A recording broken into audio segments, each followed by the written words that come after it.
Live from New Delhi, you're watching DD India Live, India's voice to the world. I'm Ramesh Ramachandran. Coming up in the next 30 minutes. India's Prime Minister Narendra Modi assures country's scientists of adequate resources for their endeavours, stresses on the need to identify and remove obstacles in research ecosystem. Abu Dhabi's Crown Prince Sheikh Khalid bin Mohammed bin Zayed Al Nahyan attends a business forum in Mumbai. India and UAE companies exchange 10 agreements. And Apple launches a made-in-India iPhone 16 series of smartphones loaded with all new AI features.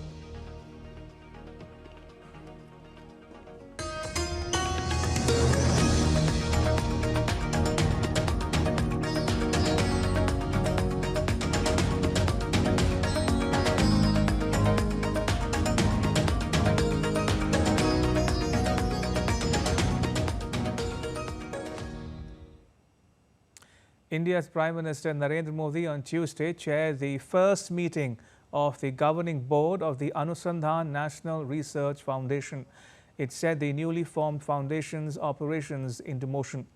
The foundation aims to seed, grow and promote research and development and foster a culture of research and innovation throughout India's universities, colleges, research institutions and R&D laboratories.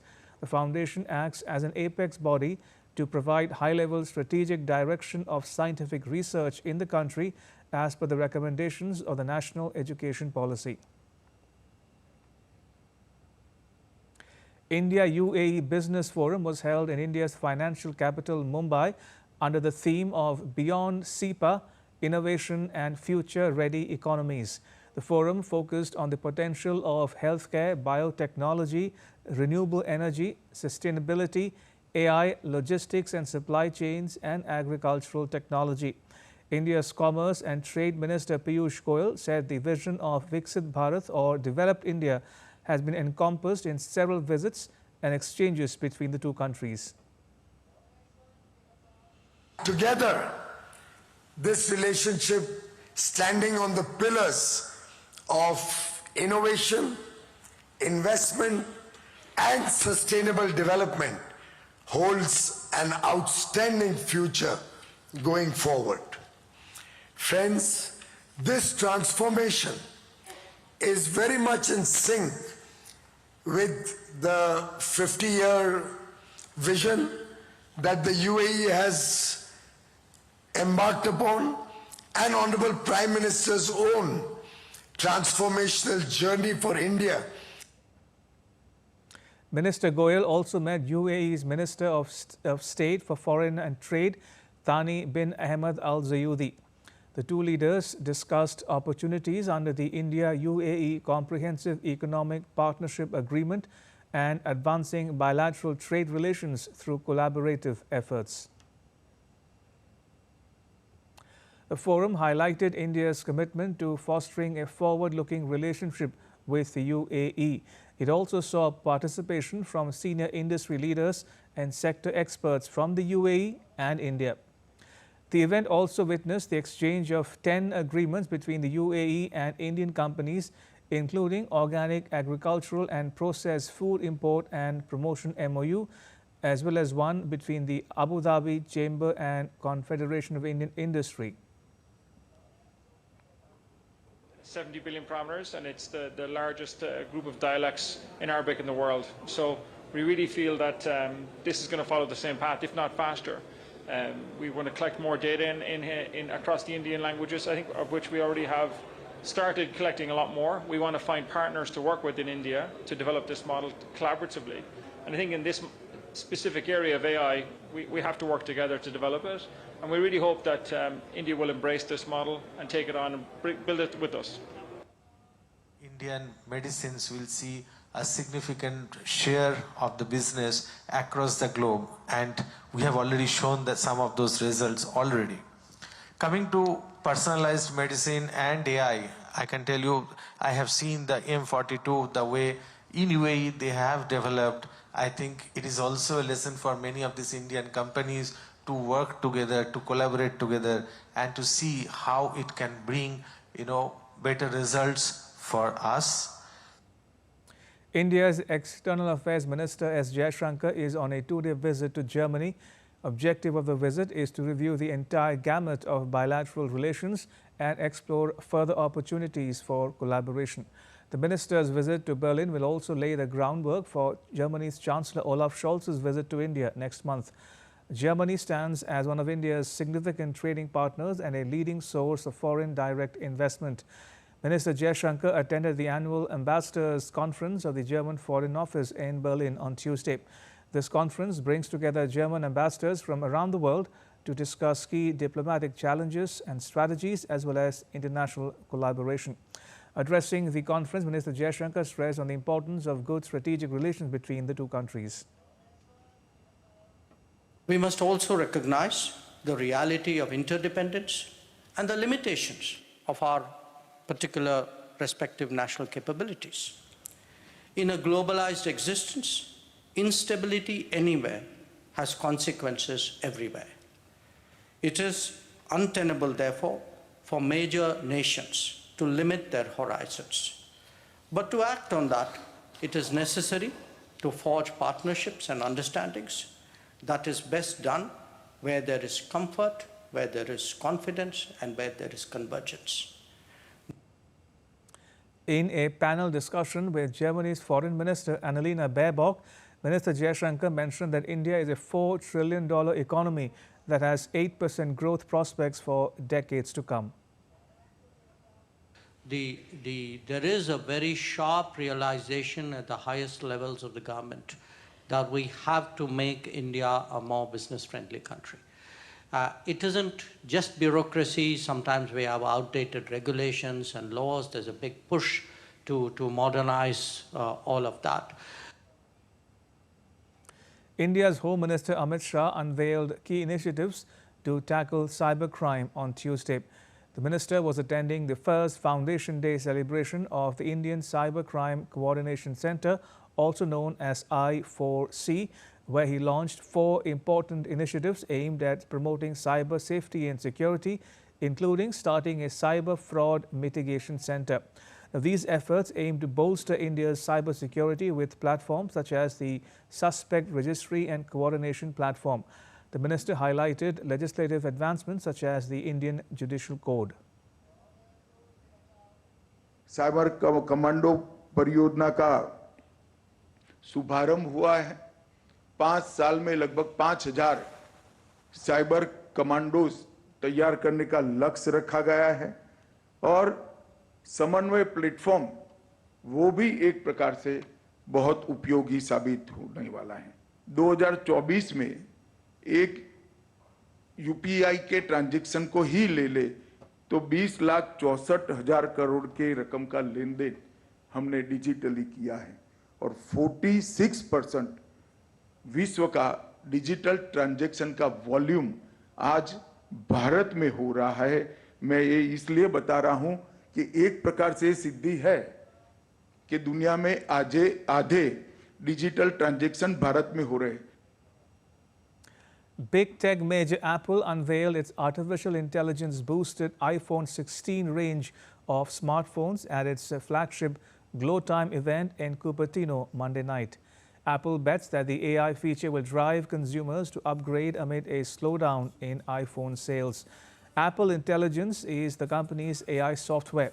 Apple's AI features are designed to transform its virtual assistant Siri into a smarter and more versatile version with new features such as creating customized emojis within seconds. A test version of Apple Intelligence will be available in the US version of the English language next month. It will be available to other localized versions of English in December, with versions in languages including Chinese, French, Japanese, and Spanish next year. The iPhone 16 lineup is the first Apple smartphone designed around these AI features.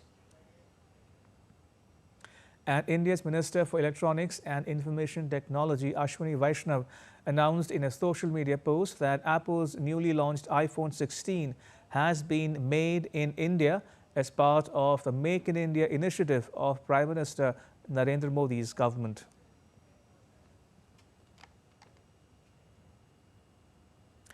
India is gearing up for a groundbreaking three-day event focused on the future of semiconductor technology. Semicon India 2024 kicks off in Greater Noida near India's capital New Delhi on the 11th of September. It will bring together industry leaders, experts and key government figures. With more than 250 exhibitors from around the world, the event will position India as a potential global semiconductor hub. Here's a closer look at what's in store. Themed Shaping the Semiconductor Future, Semicon India 2024 is a landmark event that aims to boost India's semiconductor ecosystem. With support from the Ministry of Electronics and Information and Technology and the India Semiconductor Mission, the exhibition is set to showcase the country's strides in electronics and semiconductor development. But the event is about more than just technology. It is about positioning India as a future leader in semiconductor manufacturing. Even though India's semiconductor industry is still in its early stages, the government has big plans. Several new semiconductor plants are under construction, including facilities in Gujarat and Assam. The Modi government has committed over $1 billion to boost the semiconductor and display manufacturing industry, with the aim of making India a self-reliant global power in this critical sector. When Modi ji rolled out his vision about semiconductor nation, and subsequently then there were policies announced by very important two ministers, Ashwini Vaishnav ji and Rajiv Chandrasekhar ji. They really thought through what India should do about semiconductor. The Indian government's production-linked incentive scheme is a major driver behind this push, attracting investments and creating jobs. This industry has the potential to create 25,000 direct and 75,000 indirect jobs in the coming years. Prime Minister Narendra Modi has also on many occasions emphasized how important semiconductor production is for India's long-term technology goals. So far, as you know, we have had very good traction. So the first project was Micron, which was approved. It's an ATNP. It is approved for almost 22,000 crores. And then came the Tata Fab. They are partnering with Taiwan foundry, one of the major foundry players, TSMC. And also Tata is coming up with one OSAT facility in Assam. Also CG Power is coming up with a OSAT facility in Gujarat. And their technology partner is Renesas Japan, which is a big name in semiconductors. Semiconductors power everything from smartphones to cars. As India accelerates its manufacturing plans, this industry could be key to reducing import and India's dependency on other countries for this critical technology and in turn boosting local production. Dibyendu Mondal's report for DD India. And still to come on DD India Live. Apple loses appeal against an EU order requiring it to pay $14.4 billion in back taxes to Ireland. UK Prime Minister Keir Starmer defends spending cuts for elderly ahead of key vote. And all eyes on the US presidential debate between Kamala Harris and Donald Trump.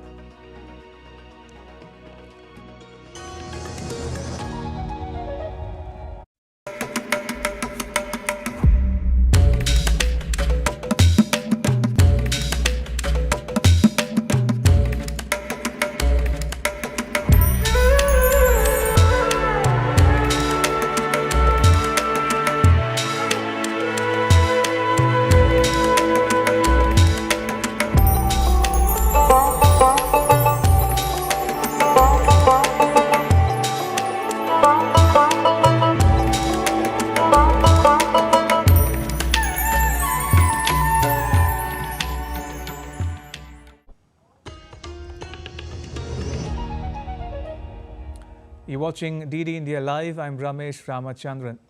SpaceX launched its daring Polaris Dawn mission on Tuesday, a multi-day orbital expedition carrying a 4-member civilian crew for the first spacewalk by non-professional astronauts.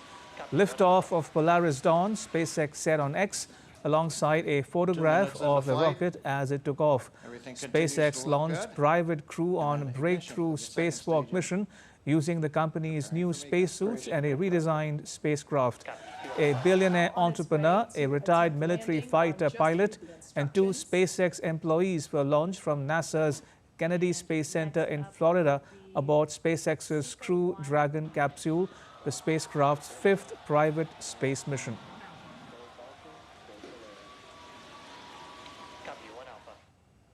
U.S. Secretary of State Antony Blinken met Britain's Foreign Secretary David Lammy in London on Tuesday. In a joint press conference, Lammy announced that he will travel to Ukraine this week with Blinken in a first-of-its-kind joint visit for over a decade.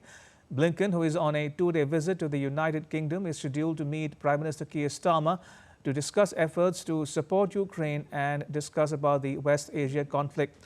The leaders will also hold talks on UK-US strategic dialogue and cover areas of defense and security.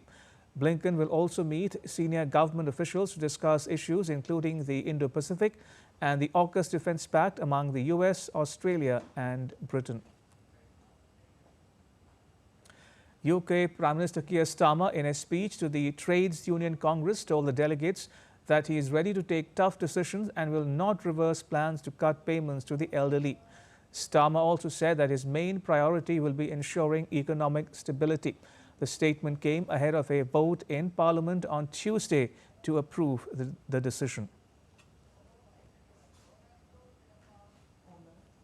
I do have to make clear, from a place of respect, that this government will not risk its mandate for economic stability under any circumstances. And with tough decisions on the horizon, pay will inevitably be shaped by that. All eyes on the U.S. presidential debate between Kamala Harris and Donald Trump. The 90-minute debate hosted by ABC News will take place in the city of Philadelphia at 0100 GMT. Pre-written notes are prohibited and mics will be muted to ensure a fair exchange. Polls indicate a tight race, making this debate crucial in shaping voter opinion. Former President Donald Trump is now struggling with mounting concerns over his age. With Biden out of the presidential race, Trump will be the oldest U.S. president if elected to power by the end of his term. On Tuesday, Apple lost its appeal against a European Union order requiring it to pay 13 billion euros, that is $14.4 billion, in back taxes to Ireland. This ruling is part of the EU's broader effort to address preferential trade deals between member states and multinational corporations. The European Commission had originally issued the order in 2016, alleging that Apple had benefited from 2 favorable Irish tax rulings that allowed it to reduce its tax rate to as low as 0.005% in 2014.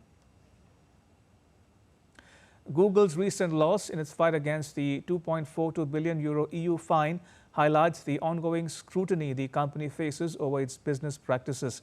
The European Commission had originally imposed this fine in 2017, accusing Google of unfairly promoting its own price comparison service over those of its competitors. Despite a lower tribunal upholding the fine in 2021, Google's appeal to the Court of Justice of the European Union has now been rejected. In addition to this fine, Google has accumulated a total of 8.25 billion euros in EU antitrust fines over the past decade. These fines include penalties related to its Android operating system and AdSense advertising service. The 20th edition of India-US Joint Military Exercise Yudh Abhyas 2024 is underway in northwestern Indian city of Bikaner. The Indian Army contingent, comprising 600 personnel, is being represented by a battalion of the Rajput Regiment, along with personnel from other arms and services. The U.S. contingent of similar strength is being represented by the troops of 124 Battalion of the Alaska-based 11th Airborne Division of the U.S. Army. This joint exercise is a testament to our collective commitment to global peace and security. What posed by insurgency and terrorism are not confined like... All right, now take a look at what else is making news in India. The Delhi Metro Rail Corporation on Tuesday launched an awareness campaign on the occasion of World Suicide Prevention Day. As part of this initiative, DMRC has strategically placed banners and digital displays at prominent metro stations across Delhi to promote messages of hope and resilience. The campaign also extends to digital platforms with an active presence on social media to engage the public and raise awareness about mental well-being. The All India Institute of Medical Sciences inaugurated a dedicated tobacco cessation clinic in New Delhi. The clinic is a collaborative effort between the National Drug Dependence Treatment Centre and the Institute's Department of Pulmonary, Critical and Sleep Medicine. The primary focus of this initiative is to support individuals who are suffering from tobacco addiction. The net assets under management of the Indian mutual fund industry surged to Rs 65 lakh crore for the first time in August. This data from the Association of Mutual Funds of India showed on Tuesday. Equity funds saw a 3.03% growth in July. Equity inflows have shown remarkable strength, with the last 4 months consistently exceeding Rs 34,000 crores. And now to news from the world of sport. India's strong team will compete at the Chess Olympiad, the most prestigious team competition in the sport, at Budapest. Legendary players and rising stars will come together to compete in Hungary's capital for the event, starting from the 10th of September till the 23rd. The Indian team consists of Arjun Eragaisi, Gukesh, R. Pragnananda and Vidit Gujarati, among others. The women's team is also expected to win a medal. Formula One star designer Adrian Newey will join Aston Martin, a luxury British sports car manufacturer, on 1st March next year as managing technical partner. He will also become a shareholder in the Silverstone-based team. 65-year-old Newey said in May he was leaving champions Red Bull in search of new challenges. Cars designed by the Briton have won 25 championships for Williams, McLaren and Red Bull. His 2023 Red Bull was the most dominant car in the sport's history, with 21 wins from 22 races. Hollywood actor James Earl Jones, best known for voicing the iconic villain Darth Vader of Star Wars and Mufasa of The Lion King, is no more. He died at the age of 93 at his home in Pawling, New York. He had a prolific career spanning 7 decades with performances on both stage and screen. Take a look at this report by DD India's Deeptanshu Kashyap. James Earl Jones was one of the few performers to receive the EGOT. That means receiving an Emmy, a Grammy, an Oscar and a Tony. One of America's most distinguished and versatile actors, Jones had an imposing stage and screen presence who overcame a childhood stutter to develop a stentorian voice recognized by the world. Jones studied drama at the University of Michigan. Later on, he moved to New York, where his theatre performances increasingly attracted critical attention and acclaim. He began his movie career with Stanley Kubrick's 1964 classic, Dr. Strangelove. He also starred in Conan the Barbarian, Coming to America, Field of Dreams, The Hunt for Red October, among other well-known films. However, cinegoers will always remember him for lending his voice to one of Hollywood's most iconic villains, Darth Vader, in the original trilogy of the Star Wars franchise. He also voiced Mufasa in the 1994 and 2019 versions Disney film The Lion King. When I walk out tonight, there'll be kids with posters to be signed. It doesn't haunt me. I love it. I love that I was a part of that cult. It doesn't hurt when they're young, especially. His honors include induction into the American Theatre Hall of Fame in 1985, the National Medal of Arts in 1992, the Kennedy Center Honor in 2002, the Screen Actors Guild Life Achievement Award in 2009, and the Honorary Academy Award in 2011. DD India report. More than 600,000 people, just under half of the East Timor's population, turned out for an open-air mass with Pope Francis, where the Pope praised the country's youth as an immense gift. Pope Francis is the first Pope to visit East Timor in 35 years, which is also the most Catholic country in the world. The Pope's stop in East Timor is part of his 12-day, 4-country tour across Southeast Asia and Oceania.